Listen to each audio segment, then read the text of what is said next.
여러분, 여기 이 좁은 바닷길 보이시죠? 겉보기엔 그냥 평범한 물길 같지만 사실 여기가 세계 경제의 숨통을 쥐고 있는 곳입니다. 바로 페르시아만과 오만만을 잇는 호르무즈 해협인데요. 지금부터 이 작은 물길이 어떻게 이토록 엄청난 힘을 갖게 됐는지 그 이야기를 한번 시작해 보겠습니다. 자, 이 숫자를 한번 보세요. 정말 어마어마하죠? 우리가 이름만 들으면 아는 물라카 해협이나 수에즈 운하 비교가 안 됩니다. 하루에 무려 2,100만 배럴의 석유가 여기를 지나가는데요.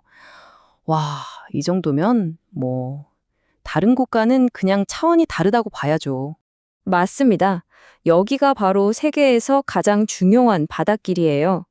그런데 지금 이 순간 이곳은 그야말로 일촉즉발의 화약고가 되어버렸습니다. 자, 그럼 첫 번째 이야기부터 시작해 볼까요? 대체 이 폭이 50km도 채 안 되는 좁은 해협이 어떻게 전 세계 에너지의 목줄을 쥐게 된 걸까요? 딱 이 숫자 하나만 기억하시면 됩니다. 21%. 이게 뭘 의미하냐면요. 우리가 전 세계에서 하루에 쓰는 석유 있잖아요. 그중에 5통 중 1통은 무조건 여기를 지나가야 한다는 소리예요. 어때요? 이 숫자 하나만으로도 감이 확 오지 않으세요? 이게 그냥 이론적인 얘기가 아니에요. 바로 작년 6월에 있었던 일이죠. 미국이 이란이랑 얽힌 민병대를 공습하니까 바로 다음 날 국제 유가가 어떻게 됐을까요? 무려 12%나 폭등했어요. 딱 이 바닷길 하나 때문에요. 전 세계 경제가 얼마나 민감하게 반응하는지 제대로 보여준 사건이었죠.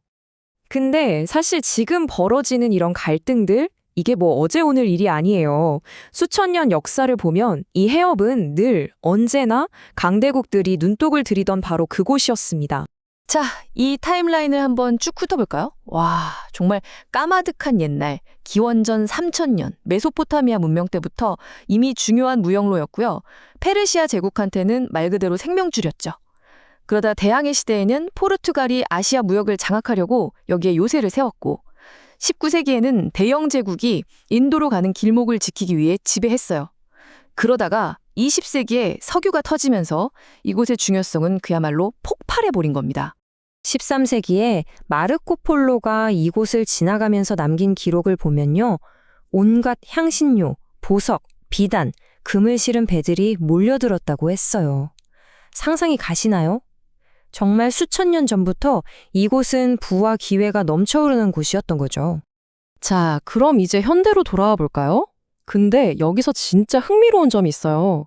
요즘 여기서 벌어지는 싸움은요, 단순히 배나 미사일로만 하는 게 아니에요. 보이지 않는 전쟁, 바로 법을 가지고 싸우고 있습니다. 그 법의 전쟁, 그 한가운데에 바로 이 UN 해양법 협약, 줄여서 UN 클로스라는 게 있습니다. 이게 뭐냐면 쉽게 말해 바다의 헌법 같은 거예요. 1982년에 만들었는데 바다에서 일어나는 모든 일의 규칙을 정해놓은 거죠. 바로 이 협약을 두고 양쪽의 해석이 완전히 엇갈리는 겁니다. 한쪽은 여긴 국제고속도로나 마찬가지야. 어떤 배든 자유롭게 막힘없이 지나갈 권리, 즉 통과 통항권이 있어 라고 주장해요. 그런데 이란은 정반대죠. 아니, 여긴 우리 집 앞마당이야. 우리 안보에 위협이 안 되는 무해 통항만 허용할 거고 문제 생기면 우리가 통제할 거야 라고 맞서는 겁니다. 자, 그럼 이 싸움의 또 다른 주인공, 미국은 어떨까요? 재밌는 건 미국은 이 협약에 사인도 안 했어요. 그런데도 통과 통항권은 당연한 국제 규칙이라고 생각을 하는 거죠. 그래서 어떻게 하냐? 항행의 자유작전이라고 해서 아예 군함을 끌고 와서 이 해협을 그냥 지나가 버립니다. 너의 주장은 틀렸어. 여긴 모두의 길이야. 라고 몸으로 직접 보여주는 셈이죠. 자, 이렇게 서로 법 가지고 으르렁거리는 게 그냥 그들만의 싸움으로 끝날까요? 천만에요. 이게 결국 우리 지갑에까지 영향을 미칩니다. 어떻게 그런지 한번 보시죠. 이 도표를 보면 그 이유가 바로 나옵니다. 여기서 나가는 석유, 그중에서 무려 90%가 어디로 가는지 아세요? 바로 아시아로 갑니다. 중국, 인도, 일본, 그리고 바로 우리나라, 대한민국이죠. 말 그대로 우리 경제의 생명줄이 이 좁은 바닷길에 달려있는 거예요. 자, 그럼 여기서 긴장감이 조금만 높아져도 무슨 일이 벌어질까요? 당장 유조선들이 내야 하는 보험료, 이른바 전쟁 위험 보험료라는 게 그냥 수직으로 상승합니다. 배 한 번 지나가는데 수억 원이 더 드는 거예요. 그럼 그 돈은 누가 낼까요? 결국 돌고 돌아서 우리가 쓰는 기름값에 고스란히 얹히게 되는 거죠. 아니, 그럼 다른 길은 없나? 이런 생각이 드시죠? 물론 사우디나 UAE가 해협을 피해서 기름을 보낼 수 있는 파이프라인을 만들어 놓긴 했어요. 근데 문제는 용량이죠. 여기 표를 보세요.